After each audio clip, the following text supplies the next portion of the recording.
Hare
Alia भोगसी हसवे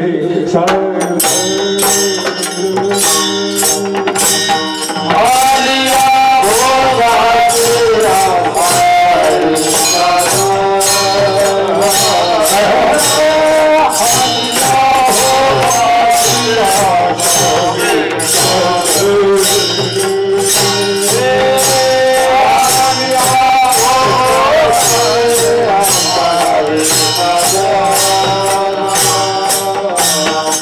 Love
Oh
Alia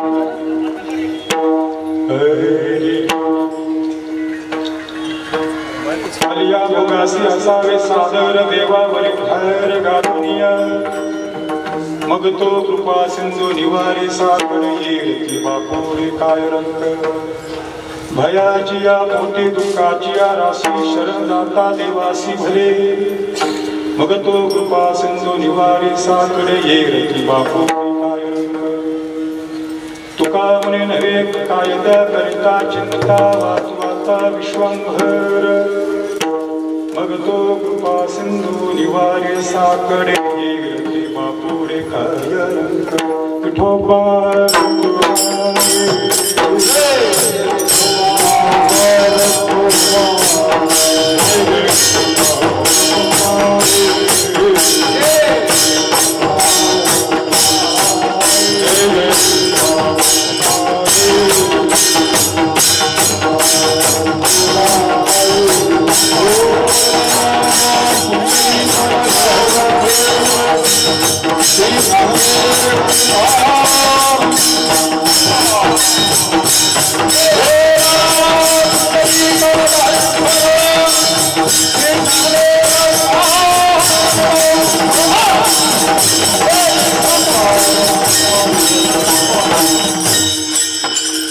Alia भोगासी असावे सादर देवावरी भर घालूया मग तो कृपा सिंधू निवारी साखरे येरती बापुरे काय रंग प्रस्तुत कीर्तन रूपी श्रीभंग जगद्गुरु तुकोबाराय महाराजांनी आपल्याला गोपाल कुमार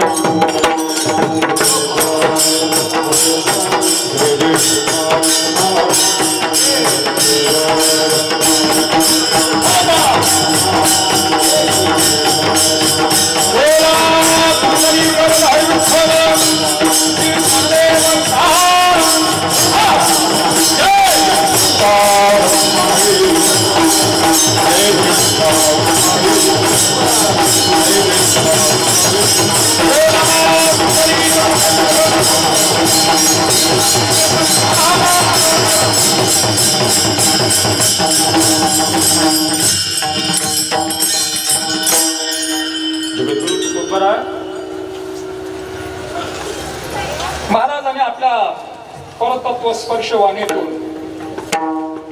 निरंतर भगवंताच्या नामाशी अनुसंधानातून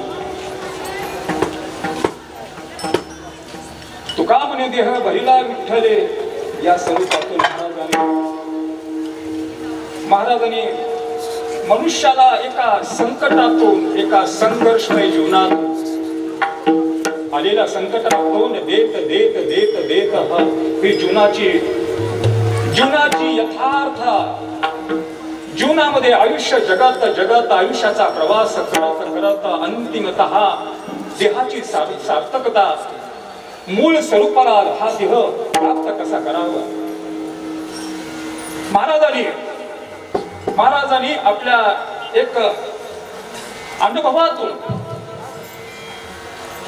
महाराज आपल्या अनुभवातून त्या अनुभवाच्या पाठीमागे आत्मप्रचिती आहे, गुरुप्रचिती आहे आणि आत्मप्रचिती आहे.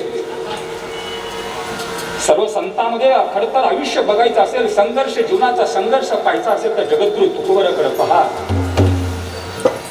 तुकाराम महाराजांचं चरित्र आपण श्रवण करा. अंतःकरणामध्ये महाराजांच्या विषयी श्रद्धा ही उद्भवतेच.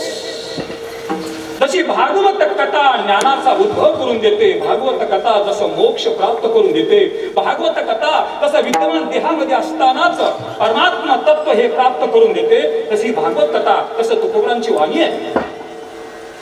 जशी भागवत कथा आपल्याला मुक्त करते भागवत कथा, तसं तुकोबारा मनुष्याला मुक्त करतात. तशी भागवत कथा जीवनमुक्ताचं विलक्षण सुख देते, कसं तुकाराम महाराज विलक्षण सुख देतात. जसं भागवत कथा मनाला प्रसन्नता देते, तसं तुकोबारा आपल्याला मनाला प्रसन्न अवस्थेमध्ये प्रसन्नता देते. मनाची प्रसन्नता प्रसादे सर्व दुःखानां हानिरशोपजायते. प्रसन्न चेतसु ह्याशु दुःख परेव तिष्ठते असं गीता सांगते. मनाची प्रसन्नता अतिशय कठीण आहे. मनाची प्रसन्नता प्राप्त कठोर साधना पाहिजे. त्याच्या पाठीमागे दीर्घ दीर्घ दीर्घ दीर्घ दीर्घ अभ्यास पाहिजे. अभ्यास योग पाहिजे. अभ्यास योग असेल मृत्यूच्या अलीकडे मोक्ष, मृत्यूच्या अलीकडे मुक्ती आहे. महाराज ज्ञानेश्वरी असं सांगते, मृत्यूच्या अलीकडचा मोक्ष कोणता आणि मृत्यूच्या अलीकडे मुक्ती कोणती आहे. महाराज मनाची प्रसन्नता मृत्यूच्या अलीकडं, मशानाच्या अलीकडं जीवनाची यथार्थता. महाराज ज्ञानेश्वरी असं सांगते, विद्यमान देहामध्ये मुक्ती कोणती आहे. मुक्ती कोणती आहे. देखे अखंडित प्रसन्नता अतिजेत चित्ता ते तरिगणे नाही समस्त संसार दुःखा. ही विद्यमान देहामध्ये मशानाच्या अलीकडे मुक्ती आहे. सुख दुःखाच्या पलीकडे जातो. समष्टी या बोधावरती येतो. समष्टीचा त्याग करून वेष्टीचा त्याग करून समष्टी या बोधावरती येतो. महाराज एक सांगू का संतांच्या भाषेमध्ये. महाराज खरी मुक्ती कोणती आहे. आणि हे ज्ञान आहे, पण ज्ञानाच्या पलीकडची ज्ञानोत्तर जी भक्ती आहे. महाराज ज्ञानोत्तर भक्ती आहे कोणती. जे जे भेटे भूत ते ते म्हणे जय भगवंत. जिकडं पाहावं तिकडं हे भगवंताचं स्वरूप आहे. अशी अवस्था कुठे येते. अशा चालू युगामध्ये अवस्था अशी कुठे येते. अशा अवस्था कुठे येते. एक संत वाङ्मयामध्ये आणि एक भागवत कथेमध्ये अशी अवस्था येते. महाराज आणि अशी भागवत कथा काय देते. भागवत कथा काय देते की ज्या कथेमध्ये प्रत्यक्ष देव हात करतो. या भक्ताओ या माझ्याकडे तुम्ही या माझ्याकडं या तुम्ही या द्वादश स्कंदामध्ये. एकूण भागवताचे 12 स्कंद आहेत. पहिले 2 अध्यायामध्ये भगवंताचे चरण आहेत. पहिले 2 अध्याय पहा, भगवंताचे 2 चरण आहेत. आणि ते चरण आपण वैष्णवाच्या कपाळावरती लावतो. आपण ते महाराज भगवंताचे चरण कुठे आहेत. भगवंताचे चरण कुठे जिथं वैष्णव आहे तिथं त्या कपाळावरती भगवंताचे 2 चरण आहेत. महाराज वैष्णव कोण. वैष्णव कोण. असा एक पंथ आहे महाराज. असा एक पंथ आहे.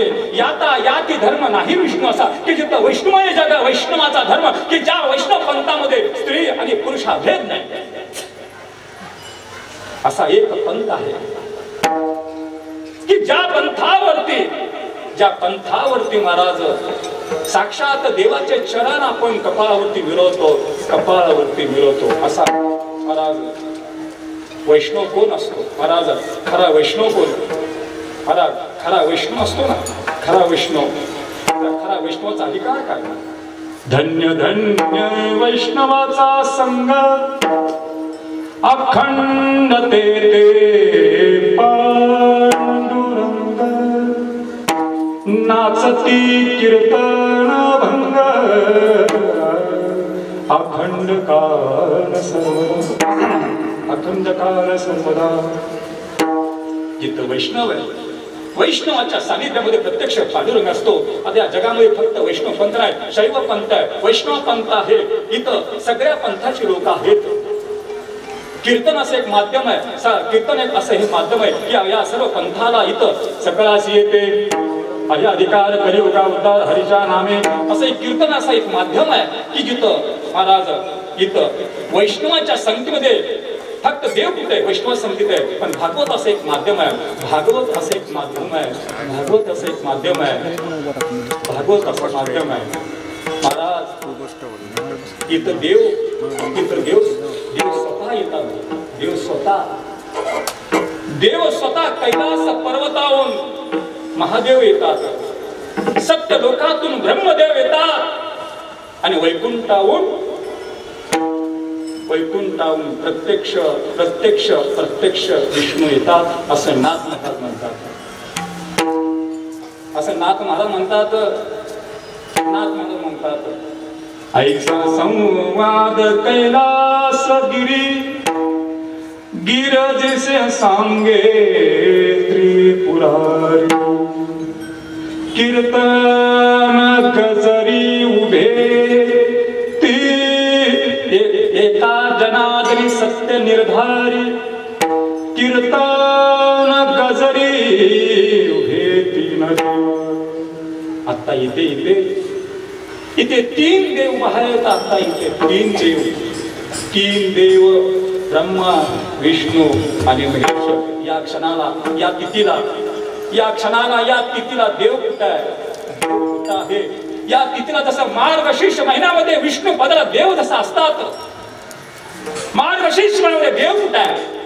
पांडुरंग परमात्मा कुठे आहे? विष्णू पदाला आहे.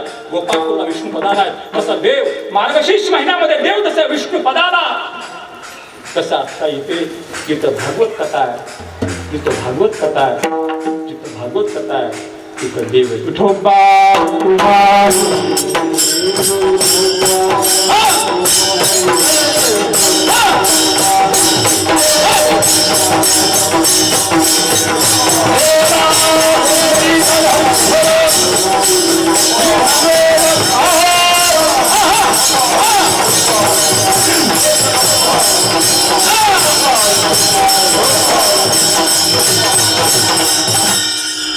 आणि महाराज देव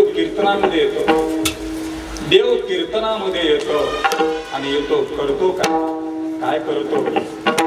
आवडी कीर्तन चित्ती रंगी नाचतो वैकुंठाधिपती, माझी धावते ते निश्चंती, ते सुख विश्रांती काय सांगो. देव नाचत होता कुठं? नामदेव कीर्तन करे, पुढे नाचे पांडुरंग, आम्ही कीर्तन करे माणूस झोपी जावं. दुर्दैवानं महाराज का नामदेवाचा अधिकार होता. महाराज नामदेवाचा अधिकार काय होता? म्हणून आज महाराष्ट्रभर महाराज संत वाङ्मय आज कुठे गेलं? फक्त महाराष्ट्रापुरतं नाही, फक्त भरतखंडात नाही, इतर देशामध्ये सुद्धा गेले. नामदेवाने काय केलं?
हा परमार्थिक अनुभव महाराजांनी शेवतो हा रस वाटेतो आणि का जो परमार्थिक आलेला अनुभव परमार्थिक आलेला अनुभव महाराजांनी काय केलं तुका म्हणे चाकोणी सांगे माझा अनुभव आहे अंगे तुका म्हणे दिले उमटणी जगी घेतलं ती अंगी लावून या महाराज कोणतेही संत बोध देत असताना त्याच्या पाठीमाग मच्चिता मद्गत प्राणा ही भावना आहे त्याच्या पाठीमाग कोणती धारणा आहे त्याच्या पाठीमाग कोणती धारणा आहे कोणती धारणा आहे भोजन सुखाय भोजन हिताय ही त्यांच्या अंतकरणामध्ये धारणा आहे तुका म्हणे चाकूनी सांगे महाराज जो जो जो जो जो बोध दिला त्या बोधाच्या पाठीमाग ज्ञानाची भूमिका आहे त्या बोधाच्या पाठीमाग त्यागाची भूमिका आहे त्या बोधाच्या पाठीमाग दीर्घ अभ्यास आहे कोणती गोष्ट सांगत असताना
तुया जगात येत असे अनुभव पहा महाराज अनुभव घ्यायचा असेल परमार्थिक अनुभव घ्यायचा असेल किंबहुना देवापेक्षा सुद्धा अनुभव संतांच्याकडून घ्यावा महाराज संत चरित्र वाचा तुम्ही संत ज्ञानोबरापासून तुकोबरापर्यंत संत चरित्र वाचा महाराज कर्माचे भोग कसे असतात ते संतांच्याकडे पहा कर्म कसं करावं संतांच्याकडे पहा जे आपलं कर्म वाट्याला आलेलं आहे आयुष्यामध्ये जे कर्म आले हे त्या कर्माचा स्वीकार कसा करावा आणि त्या आलेल्या कर्मात समाधान कसं असावं तुकोबराकडे पहा नामदेवाकडे पहा ज्ञानेश्वर महाराजाकडे पहा नाथांचं संत एकनाथ महाराज जर सोडले संत एकनाथ महाराज जर सोडले तर बाकी तुकाराम महाराज पहा नामदेवराय पहा ज्ञानोबाराय पहा आणि संत ज्ञानेश्वर महाराज तरी महाराज संसारामध्ये प्रवेश केला ना फक्त वयाच्या 22 वर्षापर्यंत वयाचा 22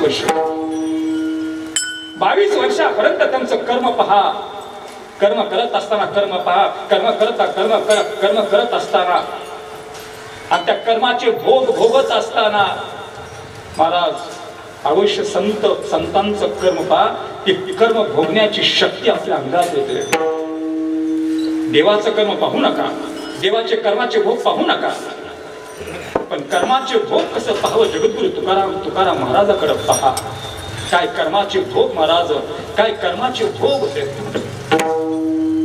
अरे जगद्गुरु तुकोबराय काय अधिकार होता जगद्गुरु तुकोबरायचा जगद्गुरु काय होते जगद्गुरु कोण होते जगद्गुरु तुकारामांचा अधिकार काय पाहायचं जर असेल ना, विठोबा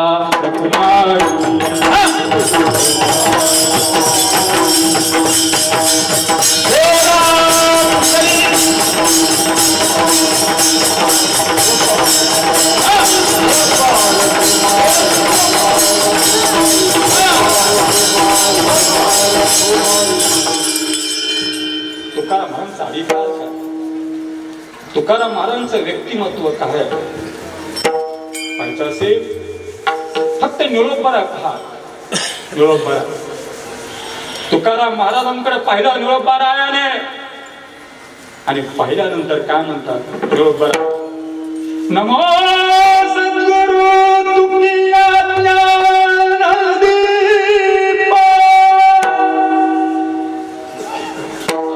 नमो सद्गुरु सच्चिदानंद रूपा, नमो सद्गुरु भक्त कल्याण मूर्ती, नमो सद्गुरु भास्करा पूर्णकीर्ती. काय जीवन महाराज तुकाराम महाराजांचं आयुष्य. महाराज हे कर्माचे भोग, कर्माचे भोग जे असतात ना, हे कर्माचे भोग, कर्माचे भोग, या कर्माच्या भोगाला कोणी सुटलं नाही महाराज. प्रत्यक्ष जगद्गुरु तुकोबाराय काय, अरे जगद्गुरु तुकोबाराय का, या कर्माचे भोग कोणती अवस्था असू दे, देव अवस्था असू दे, संत अवस्था असू दे, मनुष्य अवस्था असू दे, महाराज कर्माचे भोग फक्त देवाधिकाला नाही, संतांना नाही, मनुष्याला नाही, या कर्माचे भोग जगातील प्रत्येक वस्तूला कर्माचे भोग आहेत. काय चालू आत्ताच जाऊन यामध्ये हे करू नका. विठोबा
आत्ता जाऊन परत काही फटफट करू नका. जसं आहे तसं आणि या बघायचे असावे साधारण, जसं आहे तसं. महाराज जगातील प्रत्येक वस्तूला सुद्धा महाराज, जगातील प्रत्येक देवाने जी वस्तू निर्माण केली त्या प्रत्येक वस्तूला कर्माचे भोग असतात, प्रत्येकाला भोग असतात. मग महाराज जगातला पृथ्वीला कर्माचे भोग, पृथ्वीला कर्माचे भोग आहेत. अरे पृथ्वीला आपलं आयुष्यभर, पृथ्वीला आयुष्यभर माणसाचे पाय डोक्यावरती घ्यावे लागतात. हे कर्माचे भोग, कर्माचे भोग आहेत पृथ्वीचे. आणि आयुष्यभर आपण पृथ्वीला तुडवतो, फक्त पायाने, विना पायाचा चप्पल घालून तुडवतो. काय कर्माचे भोग आहेत. अरे तिला कुदळ मारतो, तिचं पोट फाडतो, हजार हजार हजार हजार फूट तिच्या पोटात तो आपण विचार करत नाही, पृथ्वीचा विचार करत नाही. चल 100 फूट पाणी नाही, चल 200, 300, 400, 500, 1200 फूट गेलो कुठं तरी पाणी नाही महाराज. कर्मा का 1200 फूट गेला पाणी का नाही, पाठीमागचं महाराज आपलं कर्म, आपले कर्म, कोणती गोष्ट कर्माशिवाय प्राप्त नाही महाराज.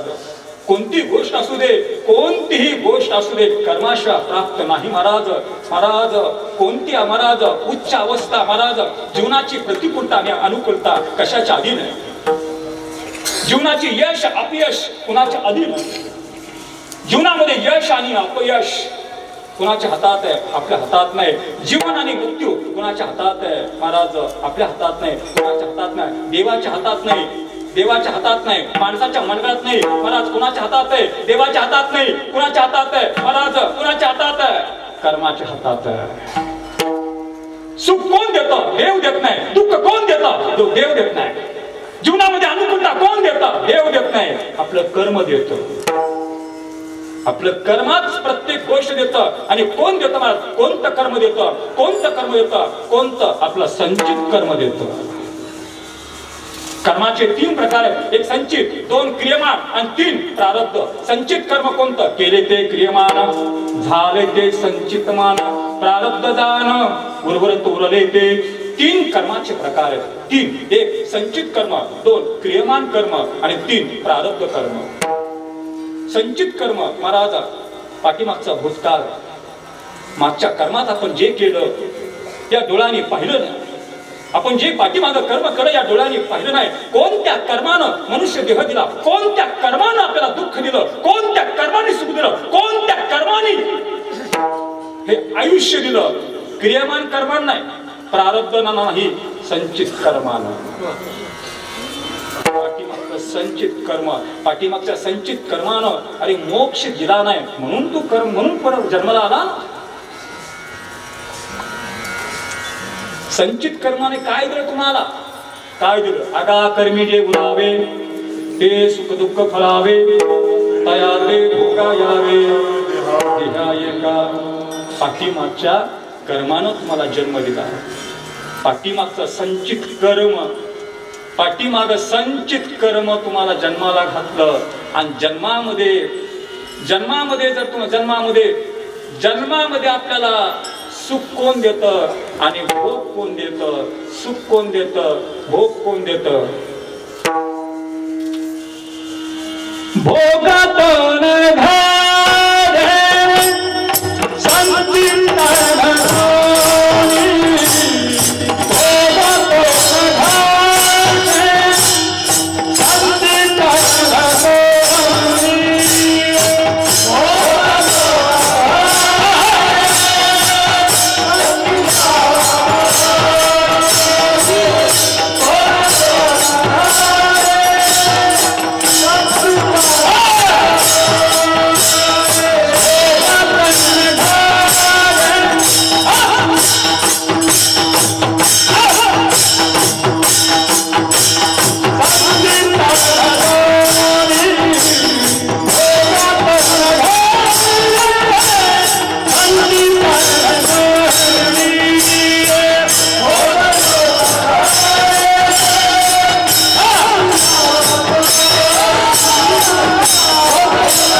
कोण आपल्याला भोग देत? कोण देत? भोग तो न घडे संचित आपले हे कर्माचे भोग असतात. महाराज, तुम्ही कितीही प्रयत्न करा, कर्म बदलण्याचं ताकद नाही महाराज. देवात ताकद नाही, कर्मात ताकद. पैशात ताकद नाही, कर्मात ताकद आहे. माणसात ताकद नाही, पण कर्मात ताकद नाही. कर्मात ताकद आहे महाराज. कर्माच्या पुढं किंबहुना देवाचं, अरे माणसाचं काय घेऊन बसलाय? अरे कर्माच्या पुढं आपला पैसा काय घेऊन बसलाय? या कर्माच्या पुढं देवाने सुद्धा हात टेकवावे, हात टेकवावेत महाराज. जे कर्माचे भोग असतात ना महाराज, कोणी असू द्या, कोणी या जगाच्या पाठीवरती कोणी असू द्या, कोणीही असू द्या, कर्माच्या पुढे हात टेकवावेच लागतात.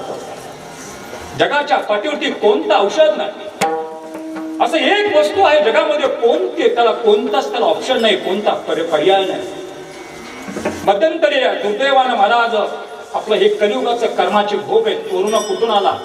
हा कर्माचे भोग कलियुगाचे, हे कलियुगाचे भोग म्हणून हा महाराज कलियुगाला हा कोरोना सारखा महामारीचा रोग आला. हे कलियुगातलं हे महाराज, हे कलियुगाचे भोग आहेत. हे आपले कुठे ना कुठेतरी भोग आहेत महाराज. 2 वर्ष आपल्या आपण देवापासून दूर होतो का? हे आपले पाठीमागचं संचित कर्म आहे. घडली का 2 वर्ष पांडुरंगाचं रूप पाहता आलं का? वारी करता आली का? नाही. त्याला कारण ते पाठीमागचं आपलं संचित कर्म आहे. संचित कर्म हे, अरे जिथं संतांना कर्म चुकलं नाही, आपलं काय नेनती काही टाना टोना नामस्मरण वाचून तेची संत जनता हेत विठ्ठल अशा सारख्या प्रत्यक्ष पांडुरंगाने सेवा करावी तुकारामांच्या घरी. अरे प्रत्यक्ष देवानी त्याच्या गळ्यामध्ये हार घालावा तरी कर्म चुकलं नाही. प्रत्यक्ष देवाने त्याच्या कपाळावरती बुक्का लावावा तरी कर्म चुकलं नाही. अरे ज्याची हाड सुद्धा विठ्ठल विठ्ठल विठ्ठल म्हणत होते, कर्म चुकलं का? संत चोखा मिळाला. काय चोखमळाची भक्ती होती, काय चोखमळाचा पांडुरंगा काय अधिकार होता. अरे एवढ्या पंढरपूरच्या लोकांनी चोखामळ्याला मंदिराचा प्रवेश दिला नाही. नामदेव पायरीपासून पांडुरंगाचं दर्शन घ्यावं आणि तिथून आपल्या गावी जावं. पण काय अधिकार होता पाव? काय अधिकार होता चोखामेळाचा? अधिकार काय होता? जिथं चोखामेळा कीर्तन करायचे, त्या कीर्तनामध्ये चोखामेळाला कपाळावरती बुक्का लावण्यासाठी पंढरपूरचा देव येत होता. आणि गळ्यामध्ये हार कोण घालत होतो महाराज? प्रत्यक्ष परमात्मा हात देवाला घालत होता. महाराज पहा ना, फुलाचं सुद्धा काय आयुष्य असतं, फुलाचं सुद्धा काय प्रारब्ध असतं. महाराज फुलाला सुद्धा प्रारब्ध आहे काही. महाराज फुलाला सुद्धा प्रारब्ध आहे. उत्तम प्रारब्ध कोण आहे? उत्तम प्रारब्ध फुलाला कुठे आहे? उत्तम प्रारब्ध फुलाला कुठे आहे? देवाच्या गळ्यात आणि संतांच्या गळ्यात. मध्यम प्रारब्ध कुठे आहे? माणसाच्या गळ्यात. आणि एकदम बेकार प्रारब्ध कुठे? प्रेतावरती. प्रेतावरती सुद्धा देवाच्या गळ्यात हार घालतात. देवाच्या गळ्यात काही फुलं देवाच्या चरणावरती जातात, काही फुलं देवाच्या कपाळावरती जातात, काही फुलं देवाच्या हातागळात घालतात आणि काही फुलं प्रेतावरती. महाराज प्रेताला सुद्धा प्रारब्ध आहे. एक प्रेत मृत्यू नंतर सुद्धा महाराज प्रेताला सुद्धा प्रारब्ध आहे. प्रेताला सुद्धा कर्माचे भोग आहेत. काही प्रेत लग्नामध्ये जसा वरात निघावी तसा वरात निघते. नवरदेव जसा सजवतात तसं प्रेताला सजवतात आणि मशानामध्ये घेऊन जातात. आणि काही प्रेत बेवारस मध्ये पडलेली असतात.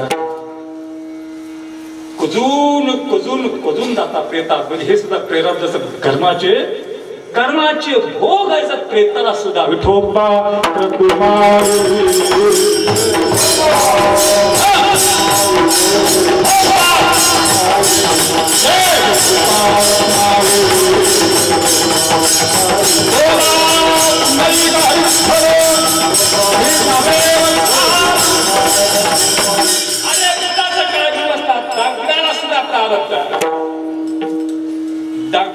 प्रारब्ध असतं महाराज.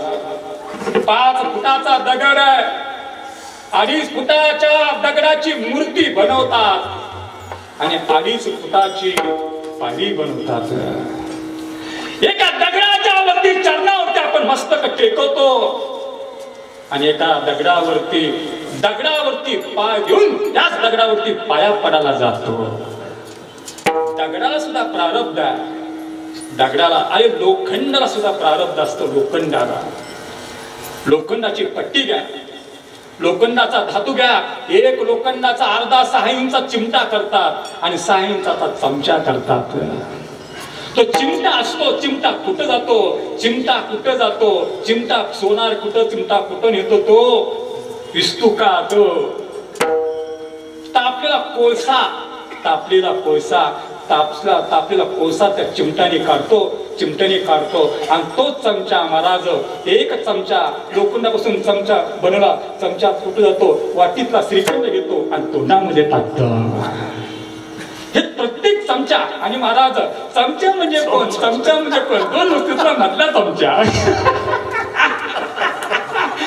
2 माणसाच्या मध्ये जो असतो की नाही,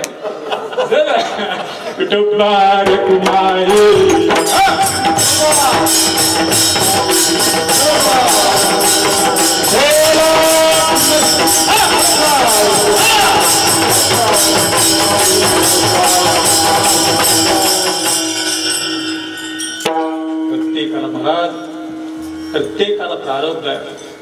कोणी असू दे, काय प्रारब्ध चोखा मिळायचं महाराज. चोखा मिळायचं प्रारब्ध काय महाराज, चोखा मिळायचं प्रारब्ध काय होतं. घरामध्ये चूल पेटत नव्हती महाराज. चोखा मिळाच्या घरी चूल पेटत नव्हती. एकाच आईच्या घरातून 2 मुलं असतात महाराज. एक भाऊ आणि एक बहीण असते. आई एकच आहे, एकच आई आहे महाराज. उदर आईचं एकच आहे. एका आईच्या उदरातून 2 मुलं असतील. एक मुलगा स्टँड वरती हमाली करतो, एक मुलगा सरकारी नोकरी करतो.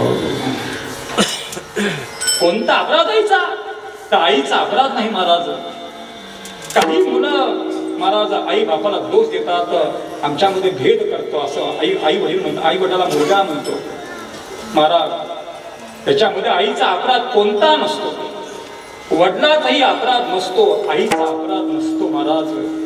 महाराज जगाच्या पाठीवर एक असे काळीज आहे, जगाच्या पाठीवर एक हृदय असं आहे, त्या दगडाला असा, त्या हृदयाला असा पाजर महाराज, असा पाजर आहे महाराज.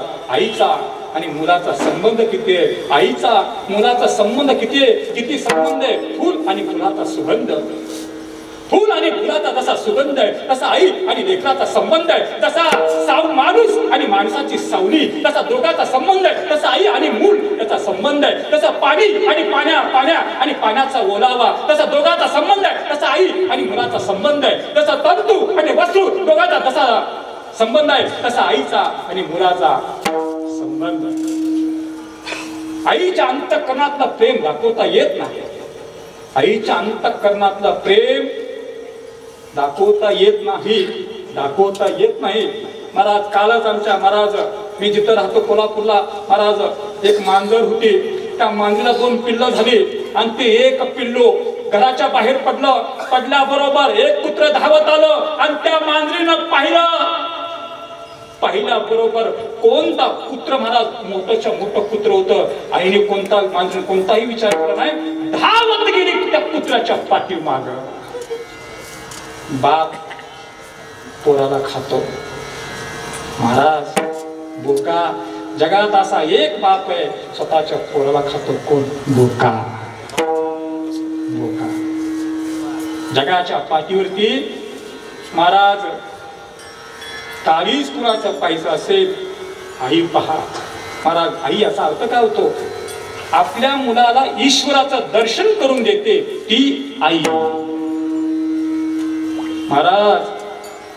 आईचा एवढा मोठा अधिकार आहे. शास्त्र असं सांगतं, देव कुठं पाहावा, 1 आई, 2 वडील, 3 अतिथी आणि 3 4 मातृ देव भव पितृ देव भव, अतिथी देव भव आणि आचार्य देव भव. क्रम कसा आहे? शास्त्राने क्रम कसा दिला? शास्त्राने क्रम कसा दिला? बापाच्या अगोदर आईला क्रम हा दिला, आईला हा क्रम दिला. महाराज जगाच्या पाठीवरती महाराज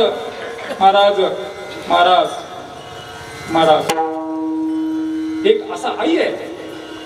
महाराज देवाच्या पाया पडताना आपला दंडक मध्ये धरतो, पण आईच्या पायावरती मस्तक टेकवतो असा कोण? संन्यासी. महाराज संन्यास घेतल्यानंतर वडिलाच्या पाया पडायचा नाही असा नियम आहे. भागवत कथाकाराला माहित असेल, कथाकार बुवा वडिलाच्या पाया पडायचं नाही. देव महाराज कुणाच्या हे पुढं महाराज संन्यासाचा नियम काय? वडिलाच्या पाया पडायचं नाही. संन्यासानं कुणाच्या मशानामध्ये जायचं नाही. संन्याशी जो असतो त्या संन्याशानं कुणाची अंत्ययात्रा पाहिजे नाही. आणि संन्याशी देवाच्या पाया पडत असताना कसा पडतो? संन्यासाच्या हातामध्ये दंडक आहे आणि तो देवाच्या जवळ जातो, मस्तक टेकवत नाही. पण मस्तक टेकवत नाही तो काय करतो? हातात जो संन्यासाचा जो दंडक आहे तो संन्यासी काय करतो? आपल्या छातीला लावतो आणि देवाच्या छातीला लावतो. संन्यासी पण देवाच्या पाया पडत नाही. पण संन्यासी देवाच्या पाया पडत नाही. पण संन्यासाला असा एक नियम आहे, आईच्या पाया पडलं चालत. आणि जगद्गुरु शंकराचार्य महाराज आईच्या महाराज. आता थोडस माझं मी एका विद्वानाच्या मुखातून ऐकलं होतं, संन्यासी बहुतेक वडिलाच्या आईच्या सुद्धा पाया पडायचं. आईच्या पाया पडायचं फक्त आईच्या पाया.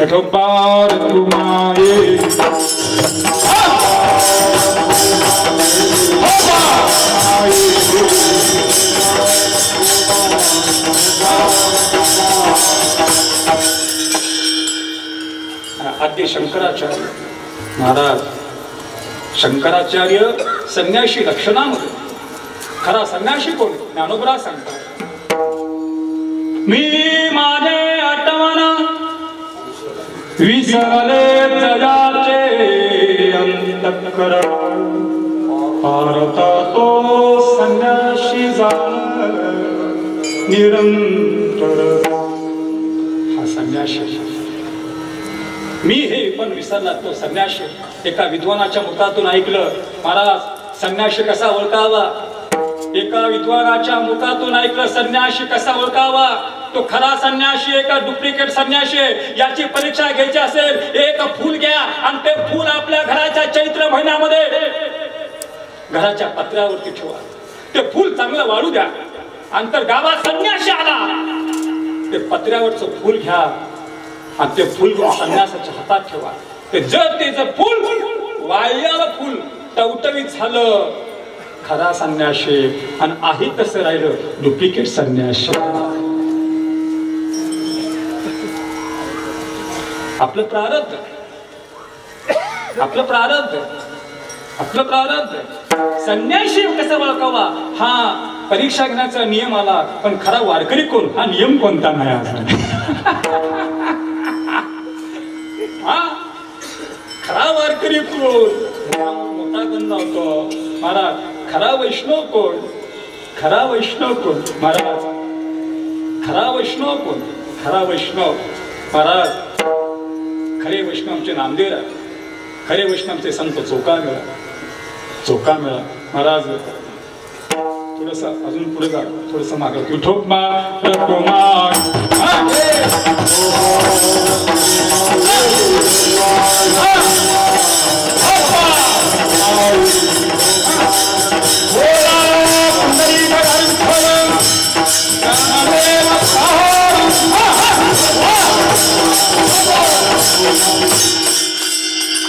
तसं महाराज जगद्गुरु शंकराचार्य. का अधिकार होता जगद्गुरु शंकराचार्याचा? पंढरपूरला शंकर अवघे वय महाराज त्याग कसा करावा त्या शंकराचार्याकडे पहा जगासाठी. आता ते सांगत बसत ना, वेळ जास्त घेत नाही. महाराज पुढे सरकतो. शंकराचार्य आले पंढरपूरला. महाराज शंकराचार्याचं स्वरूप काय, अधिकार काय, फक्त तुम्ही ऐका. पंढरपूरला देव आले. काशी यात्रा करत करत करत करत पंढरपूरला आले शंकराचार्य. आणि ते रूप पाहिलं. ते रूप पाहिलं.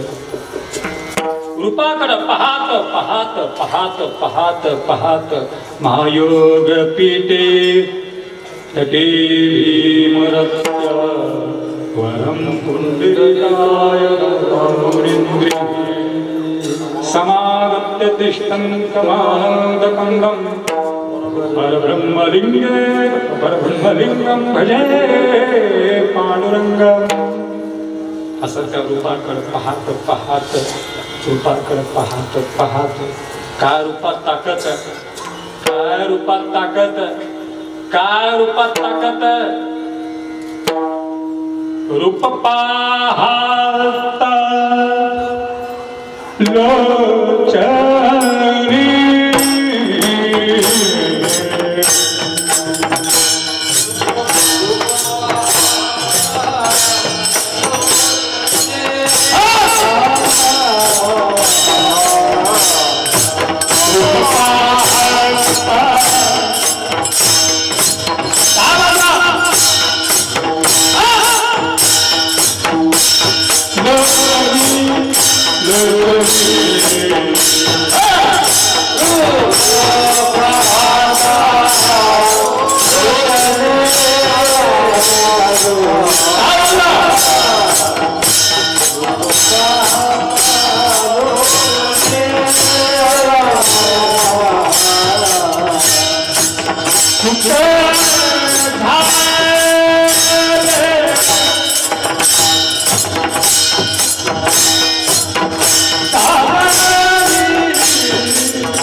Oh,